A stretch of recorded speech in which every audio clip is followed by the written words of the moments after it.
G'day, Finru here. How you doing? Welcome along to Homebrew Wednesday on a Thursday. Today I've just finished a brew day. I started at 7 a.m. I'm shattered, but it's now 11 a.m. So I've done very, very well. That's got to be a record. It's about 4 hours, so I'm very happy. Just while I'm talking about that, I will pop the top off. This is the last brew that I did, the last brew day, a few weeks back. And it hasn't quite finished carbonating up yet. It's been in the bottle for a week, and I just looks like it's a bit of carbonation there, and give it a bit of an aggressive pour because it's only been in the bottle for a week, and it's only been in the fridge for a few hours. So if I didn't put too much sediment into there, but you can see it's quite clear. And so what I've done, so that one there is the one that my mate burnt his hand, if you remember last time. Unfortunately, that could have been a lot worse. That so, safety first. Never ever move a boiling wort kettle. Never. Anyway, no harm done. So it was from my homegrown hops. So I added 160 grams of my homegrown hops at 20 minutes, and I have to say that all things considered, even though I only ended up with 10 litres because of a bit of a cock up on my brains department, because of that I only ended up with 10 litres. But so it was a very fine crush. Cheers, welcome along.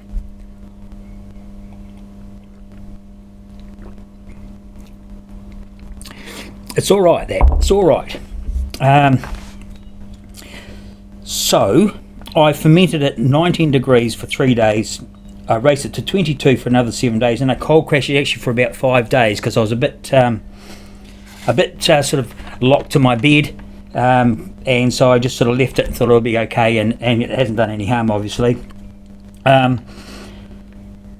There was also put some Fuggles pellets in, 20 grams at 80 minutes first wort. I say 160 grams of homegrown hops, Fuggles and Cascade at 20 minutes, and then 20 grams of Fuggles pellet hops at 10 minutes, and 20 grams of Fuggles at 5 minutes. I also used half a teaspoon of yeast nutrient and 1 Werflock tablet. Now, talking about Werflock tablets, I thought that's what these were, but in fact these are Delta Flock. Now, I was just having a bit of a read of it before, and it says it's Delta Flock is an extract of red seaweed specifically formulated to coagulate unstable proteins in the brewery wort. So obviously, you get the proteins in there, and this comes along and it clings to it and it drops it to the bottom and makes sure it clears up your wort. So that's fine. But then I was reading on before, and it said ingredients are refined and semi-refined carrageenan,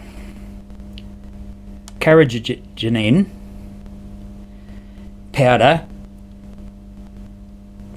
adipic acid, sodium carbonate, sodium bicarbonate, and magnesium sulfate. I think that is carrageenan, semi-refined carrageenan. So there's a few other things in here, and I must look into that. What I used to use for a long time was just Irish moss, which is just basically a seaweed, right? And I was happy with that. But I have to just look up and see it does work very well, for sure. So I used one of those and just 1 packet of SO5.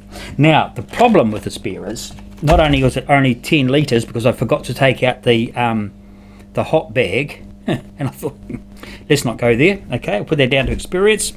So the OG was 1056, and unfortunately the final gravity was 1006, and so I ended up with a high alcohol on that beer, which I was at 56 minus 1006 divided 7.46, so that's 6.7%, which is very, very high. The yeast has done very well, actually, considering it's only 1 packet of 05.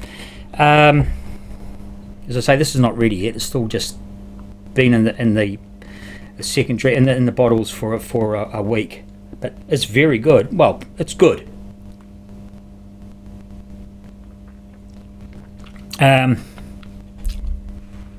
I've done quite well with that, considering it was my first brew for the year, and yeah, it went okay. And today's brew day went actually better because I managed to fix up a few problems.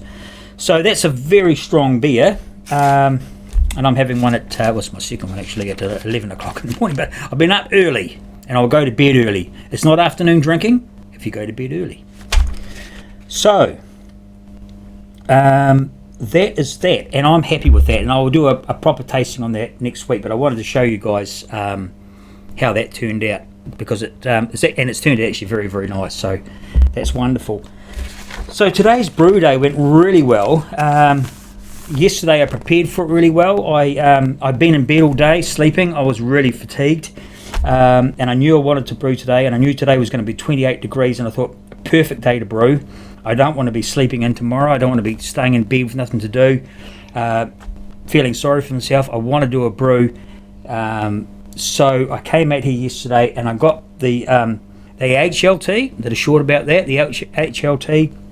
I filled it up with water, treated it with a Campden tablet, got it to the boil, and then left it at about 40 degrees overnight. Came out here and I was ready to go at 7 o'clock. Poured. I've got a 15 litre brew pot, 15 litre, just 15 litres, and I've got a little camp cooker. So the water comes out of the hot liquor tank about 40-50 degrees into that pot, put it on the little camp cooker, get it up to 74, I think my strike water was, and then away I go. That's how I roll. I do a video about that too, a short about that. It works for me. And then everything went well from there. I decided to cut down on the mash time from 80 to 60 minutes, because although 80 minutes is part of my process, it doesn't hurt to try and cut it back if you can. A lot of people are trying to do that, and I will not cut back my boil time from 80 minutes down to 30 or 80 minutes down to 30, because I've had DMS issues in the past through competitions. That's how I learnt, through competitions. Not through mates saying to me, oh, this is really good, or that's shit. No, put it in a competition, get your notes, and then adjust your brewing. That's how I did it. So I cut the mash down to 1 hour. Then I mashed out with some 8 litres of boiling water, and once again I got a smaller brew pot, 8 litres. Put it on the put it on the camp cooker, brought it up to the boil, put it in, mashed out, and I took the temperature, and it was 75 degrees, so it was perfect. And by the way, my mash temperature was 66, and when I'd finished it was 64, so I'd only lost 2 degrees, and they're just wrapped up, in the blankets on my mash tun. I'll show you a video about that later too sometime. And then also, to cut time, once the brew pot was sort of half full, I cranked the heat into it then, rather than wait for it to get to the top, and that saved me probably half an hour, I would imagine. So that was good. So I was ahead, and I was always on top. And then I went and had my breakfast, had beans on toast with eggs and coffee, and you got to do that when you brew. You got to have a time for your breakfast. Okay, that's what I think. Otherwise, I would.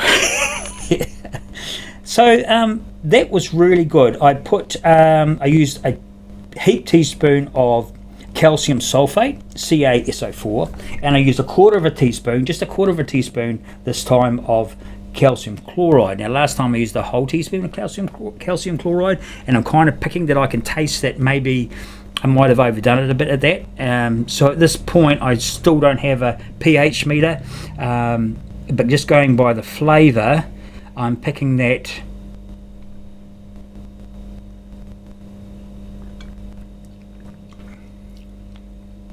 it's not far off. So we'll see anyway. This time I only used quarter of a teaspoon of calcium chloride and 1 heaped teaspoon of calcium sulfate. So calcium sulfate gypsum. Okay, so that accentuates the perceived bitterness of the hops, and calcium chloride rounds out that malt profile. So if you've got something that you want to be quite sort of bitter and hop forward and sort of I guess slightly thin on the mouth feel, but with that sort of bitterness and hop flavour, refreshing, crushable as they say, then calcium sulfate is sort of the direction you want to head in. But if you're doing something more like a stout or a brown, you may want to back off on the calcium sulfate and come in with the calcium chloride. Just little bits, and just see what. And it's a personal preference, right, to how you want to do it. But it's just like seasoning in your stew. Actually, I think I've said this before. Too many times we look at the computer software and say that's how we do it, that's what we want, that's what we need. But really, you need to take notes and write down what you thought of the brew and how the flavor profile changed as you changed the salts. And keep an eye on your pH as well. I have to get another pH meter. I still haven't got one. I need a new pH meter, and I need a new set of scales, because I've been measuring out my hops, and she'll be right. How you doing? Sort of thing. Guesstimates, ichrometer, right? But anyway, great brew day.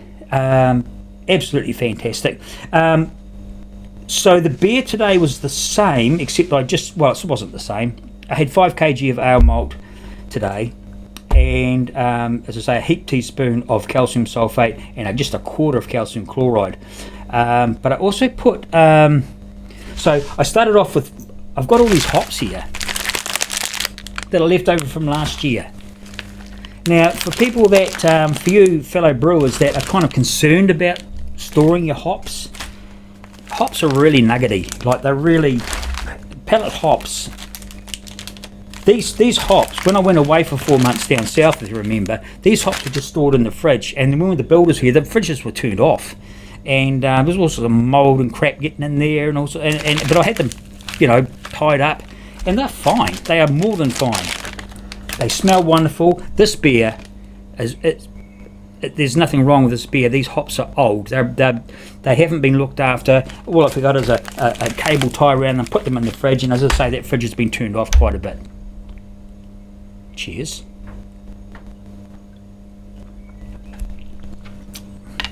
Very good. So I've got these hops to use.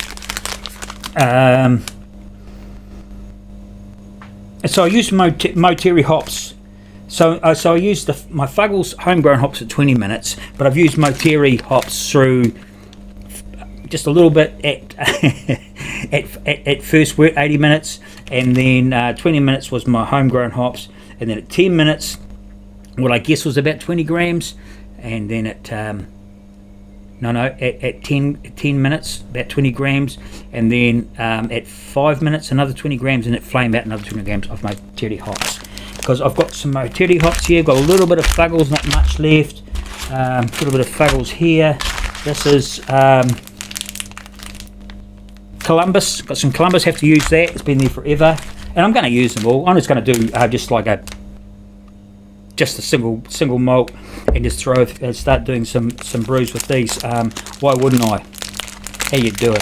Tahiki, some Tahiki hops there. I've got to get rid of these Willamette hops. Yeah, they're going to be used. All this got to be used up with some more Moteri hops. So I don't have to buy any hops for about the next 3 or 4 brews, which is really good. What's this one here? Amarillo. Is this the weed? Yeah. So, yeah. And as I say, 2 of these US-05. Always my go-to. My go-to. I know it's very, I guess you'd say not very exciting, but it works for me. I never have to worry about the yeast doing its job. It's a workhorse. As I say, this beer here, what did I say this was? It's around 7%.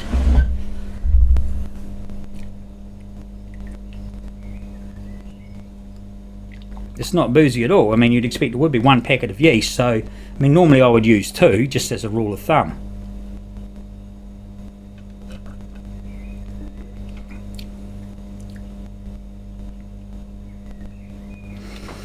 Well, there may be a slight bit of alcohol there. Should have used 2. Okay, so that's that. So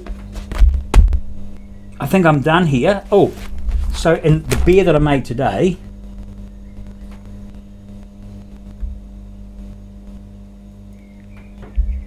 here it is coming in at, yep, spot on, 53, 1053. So at 70, I worked it out yesterday. I've downloaded my new software onto my new computer, and I always put it at 72% efficiency, mash efficiency, and so that would have come out at 50. So I'm a little bit above. I'm probably about nearly 73%, which is good. That's it. Everything's going well. I connected up my new hoses today for my work chiller. Work to treat, no problems there. Slight leak, nothing to worry about. I have to fix that. Yeah, everything's going good. So thank you so much for watching and coming along. There'll be more little shorts coming up about little tips and tricks. I find those shorts are really the way to go for me. I enjoy doing them, and I hope you can maybe learn something and add it to your own brewing schedule and thing. Cheers guys, you take care. Be well. Cheers.